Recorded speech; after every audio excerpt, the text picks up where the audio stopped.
உங்களுக்கு சமாதானம் உண்டாவதாக. இந்த அழகான இடத்தை நீங்கள் பார்க்கும்போது இந்த இடத்துல வந்து பின்னால் படகுகள், ஏச் இல்லாட்டி கப்பல் நீங்கள் வேணாலும் சொல்லலாம். இந்த ஏச் பார்க்கும்போது பல தேசத்திலிருந்து அவர்கள் வந்திருக்கிறார்கள். இந்த இடத்துக்கு லூமூட் என்ற இடத்திற்கு நம் தேசத்துக்கு வந்திருக்கிறார்கள். சிலர்கிட்ட நான் பேசும்போது பார்க்கும்போது அவங்க தூர பிரயாணத்திலேருந்து வந்திருக்கிறார்கள். அது மட்டுமல்ல, அவர்கள் இன்னும் பிரயாணம் தொடங்க போகிறார்கள்.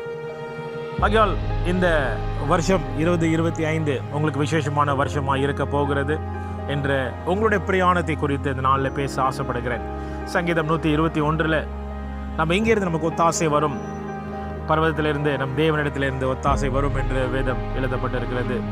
ஆகையால் இந்த 2025 பிரயாணம் உங்கள் பிரயாணம் அது ஆசீர்வாதமாக இருக்கும் என்று உறுதியுடன் வேதத்தின் வார்த்தை பிரகாரம் இந்த நாளில் உங்களை உற்சாகப்படுத்த விரும்புகிறேன். கர்த்தர் அவர் போக்கிலும் வருதிலும் நம்மளுடைய போக்கிலும் நம்மளுடைய வருகையிலும் அவர் பாதுகாக்கிற தேவனாய் இருக்கிறார். அவர் பாதுகாத்து நிச்சயமாய் உங்கள் வாழ்க்கையை நடத்துவார். அது மட்டுமல்ல, அவர் நம்மளை பாதுகாக்கிற தேவனாய் இருக்கிறார். நம்மளை பலப்படுத்துகிற தேவனாய் இருக்கிறார். தீங்கிலிருந்து நம்மளோட பாதம் இடராதபடி பாதுகாக்கிற தேவனாய் இருக்கிறார் என்று வேதம் சொல்லுகிறது. இன்னொரு காரியம், அவர் தூங்குவதும் இல்லை, உறங்குவதும் இல்லை.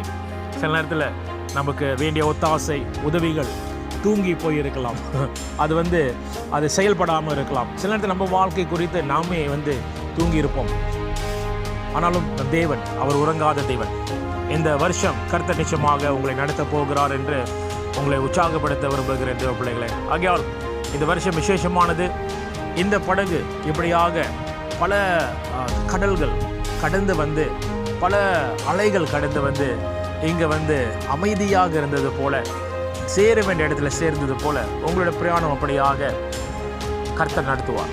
அவன் ஆகையால் இவங்க பிரயாணம் பார்க்கும்போது அவர்கள் பல ஆயத்தங்கள் செய்திருப்பார்கள். இந்த பிரயாணம் எந்த குறை வராதபடி பாதுகாத்து கொண்டு அவர்களுடைய இந்த படகு எல்லா தேவைகளும் அது சரியாக இருக்கும்படிக்கு, அதனுடைய என்ஜின் சரியாக இருக்கும்படி, எல்லா காரியங்களும் அதுக்கு வேண்டிய ஆயத்தங்கள் செய்தார்கள். அதே போல உங்களுடைய ஆவி ஆத்ம சரீரத்தின் ஆயத்தங்கள் செய்யுங்கள். முக்கியமான ஆயத்தங்கள் என்னவென்றால் தேவனுடைய பிரசனத்திலும் அவர் வார்த்தையிலும் நிலை நிற்பது. ஆகையால் அதை மறந்துட வேண்டாம். கர்த்தருக்கு முதலிடம் கொடுத்து அவர் பிரசனத்தில் நிற்கும்படிக்கு, அவர் வார்த்தை பிரகாரம் வாழும்படிக்கு இந்த படகு சரியாக இருந்தால் உங்களுடைய பிரயாணமும் சரியாக இருக்கும். மற்றது கர்த்தர் பாதுகாத்துக் கொள்வார், நடத்துவார். ஆகையால் உற்சாகமாக, உறுதியாக, சந்தோஷமாக இந்த பிரயாணத்தை வரக்கூடிய வருஷத்தில் நாம் தொடங்குவோம். கர்த்தர் உங்களை நடத்துவார். ஆமென். God bless you. Happy New Year 2025. God bless.